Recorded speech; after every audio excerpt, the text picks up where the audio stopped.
Pod Network Entertainment. Well, I think in general ang tao hindi confrontational. Kasi kahit naman ito, hindi naman tayo sa sinasabi natin isang lahi lang, no? May iba naman pag kinonfront mo, tinanong mo, bakit hindi ako yung natanggap? Ano yung hinahanap nyo ba? Minsan nahihiya sila or hindi na sila magre-reply. Actually. Diba? Kasi baka ma-hurt yung feelings. Tapos sasabihin mo, halimbawa si Zeke, hindi nyo ako tinanggap sa kumpanya nyo. Hayaan nyo. Mag-aaral ako na mabuti, magtatrabaho ko at bukas. Bibilin ko yung kumpanya. Luluhod. Luluhod ang mga tala.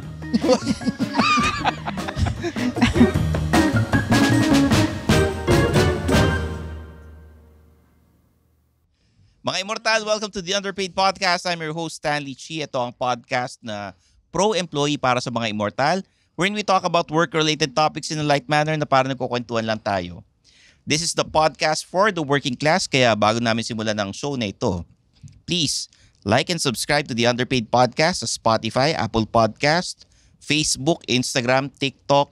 May sarili kaming Discord group, Team Suplado Discord group, and Underpaid Podcast Facebook group. Lahat po ng links na yan nasa description ng episodes na to. Sa lahat ng episodes namin, please comment on the show kung ano yung mga gusto nyong improve namin, kung anong mga request niyo, and kung gusto nyong magpadala ng mga office confessions niyo, babasahin namin yung mga kwento niyo dito. And may nagre-request nga ng kung pwedeng tumawag landline. Uy, ha? Landline or cellphone kung pwedeng connect para makakausap natin yung mga listeners ng personal. Talaga? Yes, nagre-request sila. Okay lang naman. Oo, hindi natin alam. Tatanong natin sa mayor ng TPN tsaka sa mga pod producers natin kung pwede yun. Pwede. So yun, papakilala ko muna ang aking co-host na si Zardalos Reyes, CRSP. I-flash natin. Career coach, Upwork expert, at kung ano-ano pa. At kung ano-ano. Ang mayor ng TPN na si Jeff Nunez na medyo matagal-tagal nating di nakasama. Matagal. Last week lang ako wala. Oo nga. Na-miss ka nga namin ilang episode yun? 4. Diba? Puro happy hour ba kayo last week? Oo, maraming happy hour. Tapos Okay. siya yung pod producer din, si Jeff Nunez. Hindi pa siya sumasabit sa trabaho kung sakasakali ngayon pa lang. Congratulations. Sa underpaid pa talaga. At syempre, kasama natin sa happy hour ngayon si Zeke Lagran, isa ring pod producer ng The Pod Network Entertainment. Nice. Sabo na ako kay Jasper kasi. Oo. Indigo skies, go. Actually, ito yung mga happy hour homies natin. And if you want to watch the video podcast, nasa YouTube channel tayo ng The Pod Network Entertainment. Para makita nyo kung ano itsura namin, anong suit namin, at kung anong pagkain na nandito sa table. Sa ngayon wala. Sa ngayon wala. Pero makikita nyo yung suit namin. At kung ano yung mga suit namin salamin, ano yung forma namin, di ba? Ako lang pala hindi nakasalamin. Oo nga. No? Bakit naman maging relevant yung pagsuot ng salamin natin? Alam mo kasi mga influencers tayo. Ano bang mga sinusot na salamin sa opisina? Di ba? Ano bang pormahan sa opisina? Ganito suit natin, di ba? Nakakahiya naman. Ang topic natin ngayong episode na ito, the Philippines ranks 7th for lowest freelancer pay globally. Nako. This is an article according to from the Manila Bulletin, mb.com.ph, last April 17, 2024 by Sander Dave Ceballos. The Philippines was ranked 7th in the least expensive countries to hire a freelancer based on a study by invoicing software company Bookip. The study reported that the average price per job for a Filipino freelancer costs $106.70 US, or around 6,110 pesos.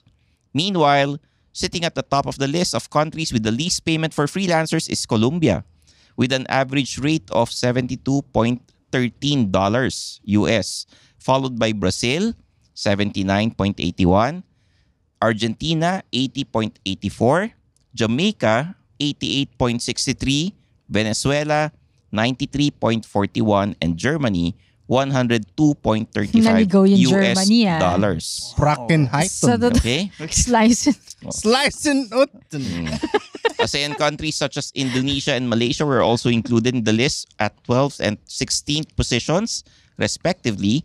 The average rate for the latter was $136.44, while the former was a $150. Wow. On the other hand, Australia had the most expensive rate for a freelancing job, costing an average of 594.56 peso US dollars. Good day, mate. Which is 724% more than hiring an Australian freelancer on average. India Mahal was ng bayad sa noted. kangaroo, ah. Koala bear. Oh. India was noted as the second most expensive with an average rate of 501 US dollars per freelancing job. Wow. And Morocco was the third most expensive with an average cost of 402.03 US dollars. At dun mo na makikita yung mali sa study na yan. Yan ha. O, mamaya, ikakwento ni Zar kung bakit mali. Sabi dito, our team members come from various corners of the world, Asia, Africa, Europe, and America, and their life stories and experiences contribute to the team's richness. Working closely together has taught me an immense amount about appreciating different cultures. As a result, we were interested in how these different experiences are reflected through the cost of freelance workers worldwide, said Tim Lee, Chief Executive Officer and founder of Bookkeep. Ay, Bookkeepy? Bookkeeping. Actually, parang marketing nga yun ng bookkeeping eh. Bookkeepy, oo. Ito meron pa rito. I-fast forward ko na. The freelancers projects that collected data from fell into 10 categories. Logo design, video editing, data entry, virtual assistant, SEO, social media management, resume writing, creative writing, web programming, and mobile apps. The Philippine Statistic Authority reported that the number of self-employed persons, which includes freelancers, rose to 27.2% or 13.33 million in February from 25.7% or 11.79 million in the previous month. Yun. So sa dami ng mga freelancers sa Pilipinas, ngayon ko lang nalaman na tayo pala ay 7th lowest paid. Tapos the firm used the freelancing platform Upwork to find how much freelancers in these 40 countries charge on average per job and look at several popular services including logo design, video editing, and data entry. Tamang-tama, mga immortal, mga happy hour homies, meron tayo ditong taga-Upwork. Ito, legit. Ito, di ba? Ito legit talaga Ask na may your questions. Compensation background. Yun, no? Yan. Okay. Yan, no? Kasi, What's the tea? alam mo, dun pa lang sa, dun sa write-up, the fact na, yung una pa lang, Germany, lowest. Ang labo nun. Ang labo nun, medyo mataas ang compensation sa Germany kasi mas mataas ang cost of living. Slice and... Diba?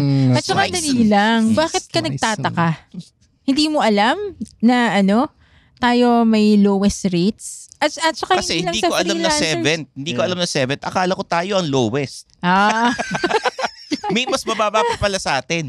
Pero alam mo, ganito yun eh. Pagdating sa compensation, there are certain factors that you need to consider. Una, cost of living. Mababa ang cost of living natin dito sa Pilipinas compared to Australia, First world for countries. example. So, alam mo, yung first bucket of countries, alisin mo lang yung Germany. Yung mga first list of countries doon, like Venezuela, Jamaica, Colombia. Tama lang na nandun tayo sa bucket kasi pare-pareho lang tayo ng cost of living.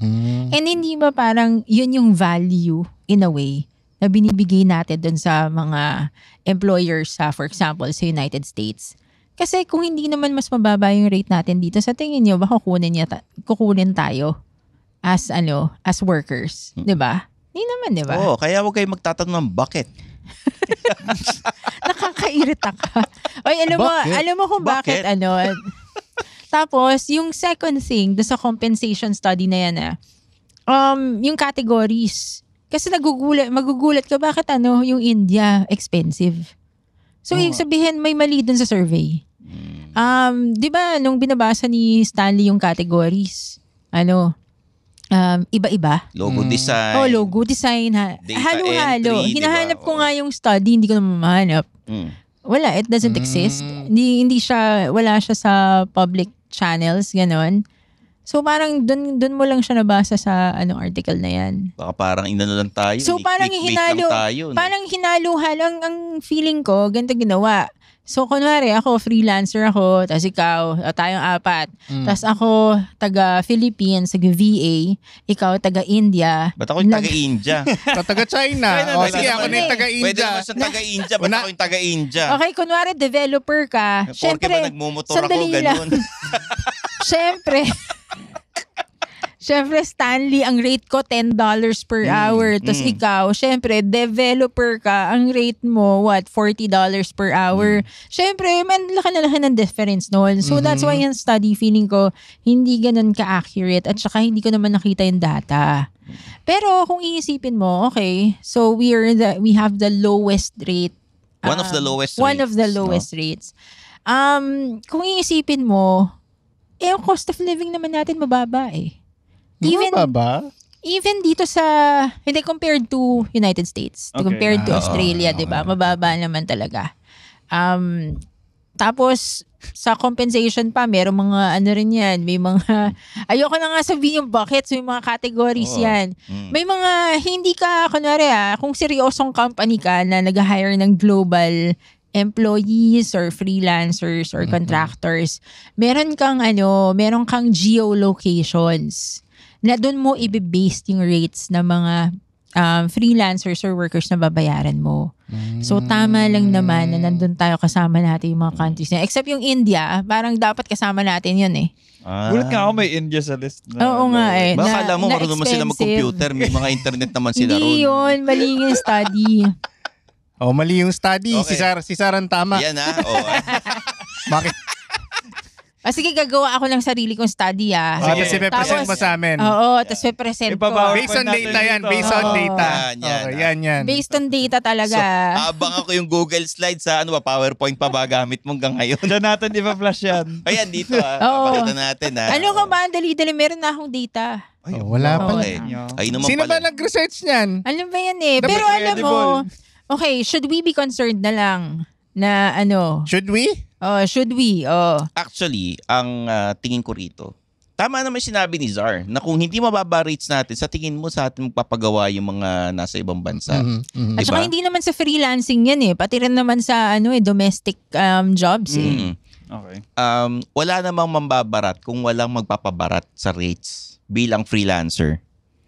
Okay? Kahit ano bang trabaho yan, kahit na online job man yan, kahit na hosting gig, freelancing sa paggawa ng logo, wala mambabarat kung walang magpapabarat. Kasi may mga iba, makakuha lang nila yung trabaho, bababaan niya yung rates niya. Kasi parang agawan. Diba? And then pagdating ng deadline, baka mamaya hindi mo ma-meet yung deadline kasi isipin mo, unahin ko to, mas malaki bayad rito eh. Eto medyo bababayad, huhuli ko to. So, wag rin kayong tatanggap ng mga racket na hindi nyo kayang gawin. O kaya mamaya, yung mga freelancers na biglang naglalaho. Pagka hiningi yung deadline, hindi na nagre-reply, hindi mo makontak, di ba? As in, parang ginost ka. Scammer. Oo. So, sana sa mga immortal, wag din kayong ganun. Know your worth. Oo. Yes. Pahalagahan ninyo Huwag ang kayo sarili mahiya. ninyo. Tama. That's true. Di sana, yung buong team ko na lang stinady, di tayo yung Based on Upwork. Based on SAR. Pero ito Based on SAR's team. I think, hindi naman lahat ng freelancers malalaki ang rates. May mga VA na mababa ang rates. Di ba? Tapos meron pang tinatawag na yung, hindi ko alam kung nag-a-apply yung provincial rate. Hindi ko alam. Hindi. Hindi naman siguro pantay-pantay naman. It's mostly based on skills eh. Oo. So for example, for someone who's living in Cebu or dun sa Mindanao, for example, hindi naman nila, kung freelancer ka, hindi naman ibe-based dun sa location mo dito sa Pilipinas eh. So walang skills pa rin. skills pa rin. So ayun, mga immortal, pumresyo kayo ng tama. Yes. Huwag kayong pumayag sa mga lowball offers. Kahit sa local na mga companies, no. Kasi ito, international. So yung rate, depende sa skills mo, tsaka hindi, kumbaga parang may set na rate. Alam mo, sa totoo lang, minsan sa maraming freelance jobs, of course, nagmamatter pa rin location. Someone from the Philippines is not paid the same as someone who's in, most of the time, is not paid the same as someone from the United States, or someone from UK, di ba? Sa mga taga South Africa. Oo, iba. Oo. Actually, parang South Africa, pwedeng same rates rin eh. Same rates. So, parang ang mga kasama natin sa rates, ito sabihin ko na lang kung yung mga countries yung mga, pag sinabi sa akin, okay, ito yung rates. So, sa Philippines, usually pareho rates sa India or Argentina, Brazil, ayun nga, Jamaica, Colombia, yung mga South American countries, di ba? Yun, pareho rates. Or Eastern Europe, Romania, for example. Kasi may team members ako sa Romania before. Yun yung mga pare-pareho nating rate. Tapos actually parang mas mataas pa nga Argentina eh. Sa atin ng konti eh. Kasi meron silang certain laws about freelancing doon. Kaya kailangan mas mataas yung rates nila. Sa US naman, kailangan, syempre, US rates yun. Sobrang taas. At saka, kunwari may labor laws pa doon na kailangan talaga sundan. Even sa Australia. Kaya minsan nagmamahal talaga. Kung taga Pacific Ocean ka, kung doon ka nakatira, saan magkano rates doon? Saan doon? Sa Pacific Ocean mismo. Sa yate, nasa yate ka? Hindi, mas mababa ng konti sa Pilipinas. Pero alam mo, should we be bothered by it? Siguro masisisi naman dyan sa mga rates na yan is yung gobyerno natin at saka ekonomiya natin. Yan. Hindi naman yung, kung ganun talaga, di ba? Pero alam mo, you have the opportunity pa rin magkaroon ng same rate as someone in the US. Upskill ka lang, tsaka maghanap ka ng client na bibigay sa'yo yung rate na yun. Okay, sige. Tsaka, ang galing-galing natin makipagtawaran sa Divisoria eh. Bakit pagdating sa sweldo tsaka sa freelance alam mo rate? sino magaling makapagtawaran? Sino? Na country? Sino? India. Hindi. Oo nga. Magaling mag-negotiate. Sige nga, magano tayo, mag-negotiate nga tayo. Hindi, pero magaling. Ano ba yan? Ano ba bibilin mo? Hindi, pero magaling mag-negotiate ng rates ng mga taga-India. Okay. Oo, palaging nag-negotiate sa pag Indian worker, palaging nag-negotiate yan ng rates. Sasayawan ka muna bago mag-negotiate. Ay, nako, Stanley. Kaya alam mo, kapag kunwari meron akong kakausapin na from that country, nag-ready na ako eh. Dahil alam ko na negotiation talaga siya. Oo. So, yun. Pag sa Pilipinas, tapos mag-o-offer ako, walang problema. Walang negotiation yan. Pero usually, final naman yung offer namin eh. Pero wala paano man lang. mag-negotiate yung mga taga-India? Is there wiggle room? Mga ganon. Ha? Is there wiggle room? Sasayaw na naman. Wiggle. Ano ba? Ano pa? So magsa-start yan, yung negotiation nila, magsa-start yan sa, magbibigay sila ng data-driven data. So, here's my data. Or data-driven data, tuloy sinabi ko. Data-driven analysis. Here's my analysis. So, alam mo, Stanley, huwag mo na akong guluhin. Huwag mo siya sasabihin guluhin. Sasabihin nila sa akin na ito, so dun sa rate, for example, Kubernetes engineer, sabihin nila na sa US, ang bayad sa Kubernetes engineer is $80 per hour. Ang offer ko lang $50. Sa US, $18 yan. 80. $80 yan. Sa akin, $15 lang. 50. $50 lang. Pwede Tapos, pa hulugan. sasabihin ko, Stanley, iba naman yan eh. Hindi na freelancing yun Iba naman yun eh. Pwede hulugan. $50. $10 a week, okay na sa akin.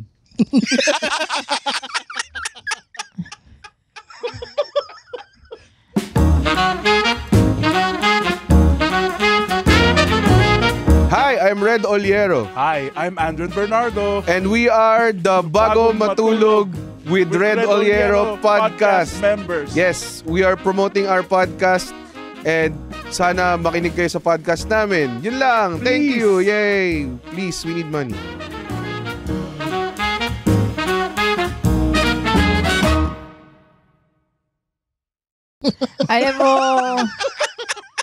Alam mo ibang negotiation na to eh.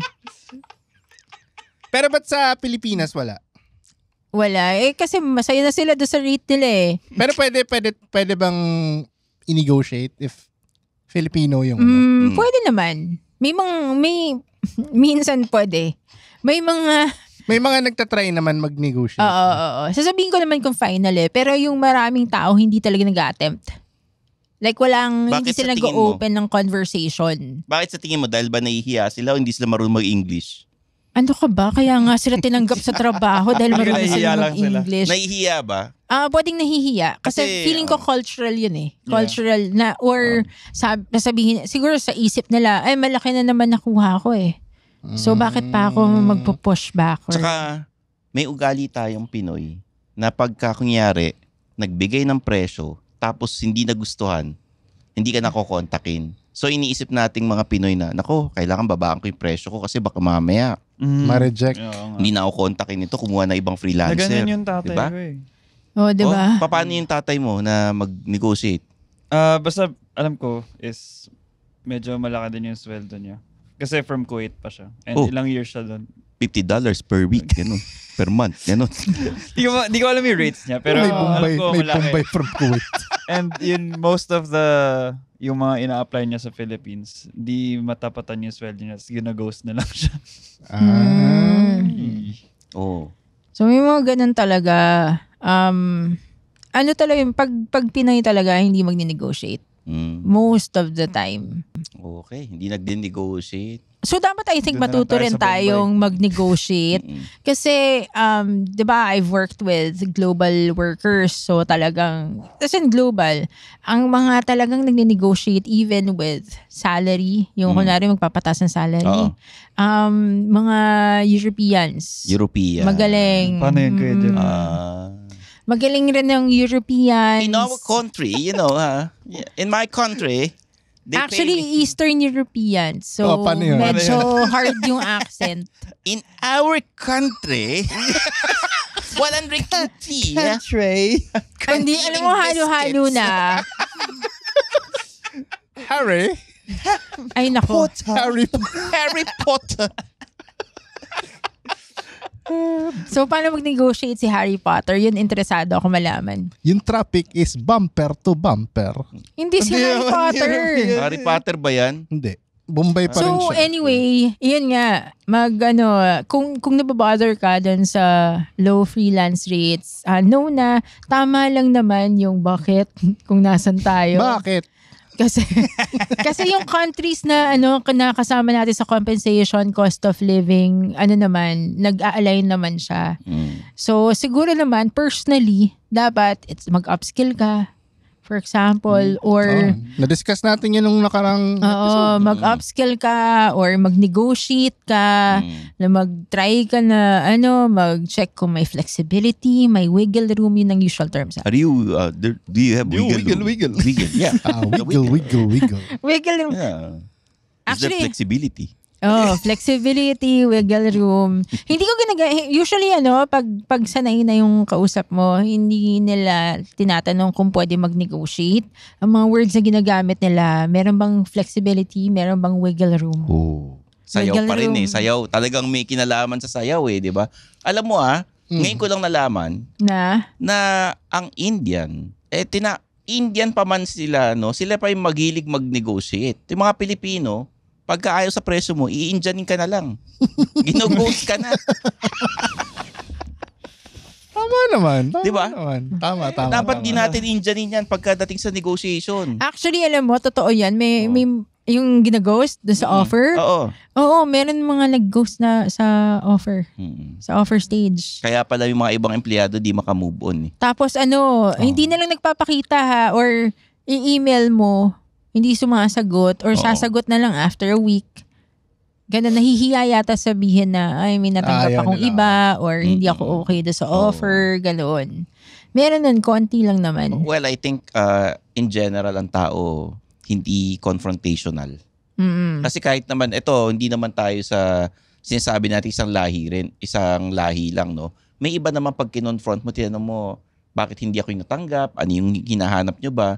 Minsan nahihiya sila or hindi na sila magre-reply eh. Actually. Diba? Kasi baka ma-hurt yung feelings. Tapos sasabihin mo, halimbawa si Zeke, hindi nyo ako tinanggap sa kumpanya nyo.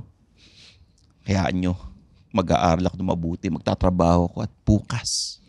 Bibilin ko yung kumpanya. Luluhod. Hindi, luluhod ang mga tala. Titigin ka dapat sa bintana Titigin ka sa habang bintana. sinasabi mo yun. Buksan mo yung yung cortina. Yan. Sige, magdrama ka. Magdrama ka. Yan. Uy, bakdo. Ngayon, nasa itas kayo. Nitingala kayo na parang mga tala. Pero magtatagumpay ako balang araw. Bukas, luluhod ang mga tala. Alam mo, Stanley, yun ang napapala mo. Yun ang napapala mo sa kakanood ng Viva films. Kala ko sabihin mo. Kasi naman, Hindi Viva Max speaking of Viva Films, Isingit mo pa yun? ipapalabas sa May 1. Men Are From QC, Women Are From Alabang. Wow. Based on the best-selling book by Stanley Chi. Uy, Sino Stanley yun? Chi! My Wow. goat! My goat! Pog yun. Wow! My gout! Ngayon ko na nalaman, no? Ngayon ko nalaman, he's more than just a pretty face. What the? Kaya pala niya magsulat ng libro. Wow! Wow! Amazing! Hindi lang siya basta-basta gwapo lang. Ilan na ba libro ni Stanley Chi? 12. 12. Grabe. Lahat best-selling, no? Oo. Ang galing. Hindi naman magkakaroon ng 12 books siya kung hindi bumenta yung 11 libro, di ba? Tama. Galing talaga. The man, the myth, Grabe. the legend. Hulaan nyo kung bakit walang 13th book. Bakit? Bakit? Nagsara yung publishing ng pandemic. Pero meron ba dapat? Hindi, meron talaga. Inaantay ko yung kontrata. Uy, lagay mo kami sa dedication, Oo, nagkataon na nag-resign yung editor namin, lumipat sa telecoms, sa BGC. Tapos inisip ko, sino nang papalit ko? Wala ng editor. Nag-pandemic. So medyo nagaan na ako. Kumusta na yung kontrata natin? Ay, naayos pa namin pero ready na, ganyan. Tapos hanggang sa nalaman namin, magsasara na pala, ganyan. Yun. Kasi nga nung pandemic, wala naman lumalabas ng bahay. Oo nga. Yun. Pero anyway, sana mga immortal, huwag kayong maihiyang mag-negotiate sa sweldo ninyo, sa mga rates ninyo. Pahalaga ng sarili at huwag mapanghinaan kung 7th lowest paid na At freelancers saka hindi tayo. naman valid yung Not study true, na not yan. true. Not true. Si Sar lang ang tama. Uy, meron naman akong background sa ganyan. Tsaka ito, diba? Upwork talaga to eh. Hindi, Ito legit. at saka meron akong compensation background. Siyempre, Yeah. kami nagbibigay ng Yun, no? offer. Hindi kami nagbibigay ng offer na walang study, hindi pinag-aralan. Meron nga kaming sariling Sarili nga kayong presentation, di ba? Magpe-present ka nga rito. Send nyo to dun sa CEO ng nag-publish nun. Oo. Hindi, pero- Medyo yung study, mali eh. Yung India pa lang, yung India information pa lang mali na eh. Mm-mm. Mali na kayo. Mali kayo. You are wrong. Grabe Si Sar kayo. lang ang may tama. Oh. Siya No lang wiggle pala- room? No, siya no, lang- no. Siya lang ang palaging tama. No flexibility. Hindi, No, tsaka no. mali yung, I think mali rin, yung categories parang pinagpantay-pantay nila. Yun ang nakita ko lang. So anyway, Paano ba yung tamang negosasyon sa sweldo? Ito, sa akin lang, I don't know if it will so work paano? for other Sige. people. Tatanungin ko kung magkano yung budget nila. Hindi ko sasabihin sa'yo. Hindi, ito, pag local hindi sa international. Ito, local. Tatanungin ko kung magkano yung budget nyo. Kasi may rate na ako kung magkano yung sinisingil ko. Kung ano man trabaho yan. Hosting, stand-up comedy, pag kungyari Okay, per TikTok video Okay. Dito sa Pilipinas dito sa Pilipinas tatanungin ko kasi usually pare-pareho naman yung rate na ibibigay. Ngayon pag sobrang baba nung rate, sasabihin ko taas yung konti kasi hindi yan ang rate ko. Ito yung rate ko kasi. Tapos ito yung nakakasama dun sa rate na binibigay ko. And hindi ako mahihiyang sabihin na because of the years of experience na ginagawa ko to, kaya ganyan ang rate ko. Yeah. Tsaka ako si Stanley Chi. Di ba? Kilala mo ba ako? Tsaka ako si Stanley Chi. Di ba? Oo. Ang pinaka-pogi. Hello? Mahiya naman kayo. Tatawaran nyo Stanley Chi. Tama. Diba? Sobra ka naman. Baka mamaya masyadong Hindi. expensive. Hindi ko naman sinasabing, hello, mahiya naman kayo. Negotiable naman yung rates ng bawat host, bawat influencer, bawat artista, or kung sino man. No? Depende na lang talaga sa tao. Kasi kunyari, dinaan nyo sa manager. Pag may manager yan, Siyempre may dagdag na yun. siya yung bad cop. Binabayaran siya para gawin yun. Yes. So kung sinabi sa inyo ng isang tao na hindi ko na ipapadaan sa manager, matuwa na kayo. Korekta na. Kasi binawasan na yung rate. Kaya pag dinaan kayo sa manager, either ayaw kayong kunin na kliyente niyan, presyong patanggi ibibigay sa inyo. Or talagang parang wala yun yung patakaran namin. May kontrata kami bilang manager ko siya. Meron siyang 20% sa lahat ng kinikita ko, di gagawin ko na lang yung i-avail ko na yung services niya, gawin niya yung trabaho niya para makuha ko yung rate, di ba? May mga ibang kliyente na turn off sa ganyan. Yun. Sa Upwork, walang ganyan eh. Wala kang manager dun. Kung ano yung set rate na binigay sa'yo, kailangan tanggapin mo eh. Hindi naman. Hindi, di ba? Hindi. Unless if there's a wiggle room or maybe flexible. Alam mo, minsan pag nag-negotiate, kung talagang magaling ka, kung talagang gusto kang i-hire, pwedeng gawa ng paraan ibigay sa'yo. At least, just try. Paano mo malalaman na talagang ikaw yung gustong kunin? Well, sasabihin ko naman sa'yo pag final na yon. Pero kung talagang pinipilit mo yung rate mo, well, actually, ganito yon. Pag sa negotiations, pag sinabi naman nila, tinanong nila sa akin, kung may wiggle room. Tapos alam ko kahit paano meron. Babalik ako sa hiring manager, sasabihin ko. Kailangan pa i-approve ng finance team yun eh. Oo, hindi yun ganun kadali. Pero may mga rates na very final na talaga na pwede ko nasabihin sa'yo na final na talaga. So pag magaling ka talaga at gusto ka nila, pwedeng gawan ng paraan. Yan. Pero kapag wala talaga or hindi ka na masyado gusto, then yun na yung final offer sa'yo. Yun. So sana or tama lang sa experience level mo. Kasi meron ganun eh. Yeah. It's not because hindi ka nila gusto or whatever. Ang experience level mo hanggang nandito tapos yung gusto mo sobrang taas ang you have to be Oo. realistic din naman. Oo. Diba? Baka naman mamaya nasa kunwari customer service job. Tapos, binigay sa'yo $8 per hour. Gusto mo 30 or 50. Hello. I mean, well, you have a point. ang bayad sa nurse sa US is $50 per hour, di ba? Oh, tapos hihingi ka ng $50. Maging nurse ka na lang. Oh, maging nurse ka na. Actually, you have a point. Ganon. You have a point. Why don't you want to be a nurse? May point ka. Taga-saan ka? Alam nyo, kayong dalawa, huwag nyo gawin yon. Hello. Ayusin nyo nga yung accent nyo. Balik nyo sa dati. Well. Bumalik ka na doon sa alta, Bra, Bruh. Bra, is there a wiggle room, bruh? bra?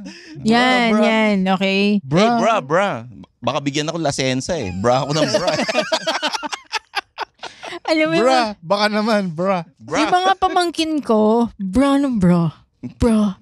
Kalalaking tao, nagbabra. Oo. What's up, bruh? Pati yung pamangkin ko na na hindi siya nakakapagsalita. Nagbabra na rin siya.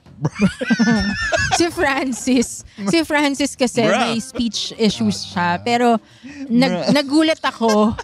Biglang nagbra. Paano ka nagulat?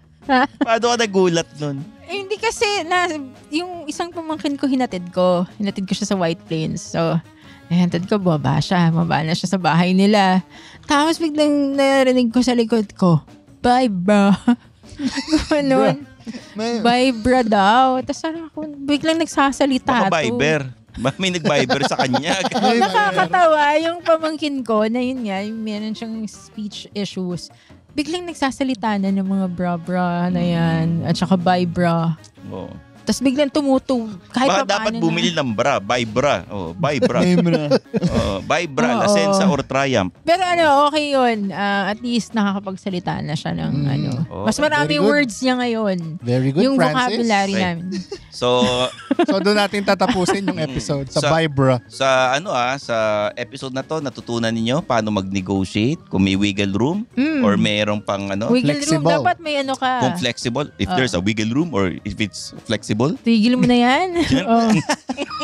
Dito na sa Kung di ba mag-alta ka na lang na accent mo. Game. Paano mag-negotiate sa mga employers dito sa Pilipinas, Oh. paano makipagtawaran, no?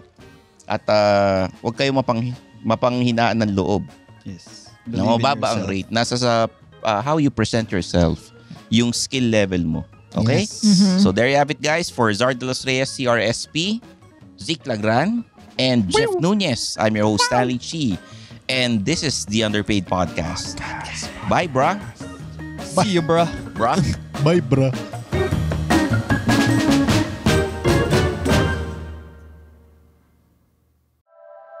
The opinions of podcast creators, hosts, and guests are not necessarily reflective of the official stance of the Pod Network Entertainment, its hosts, or other network programs. The content created by the people behind the podcast is personal and not meant to harm any religion, ethnicity, group, organization, company, or individual.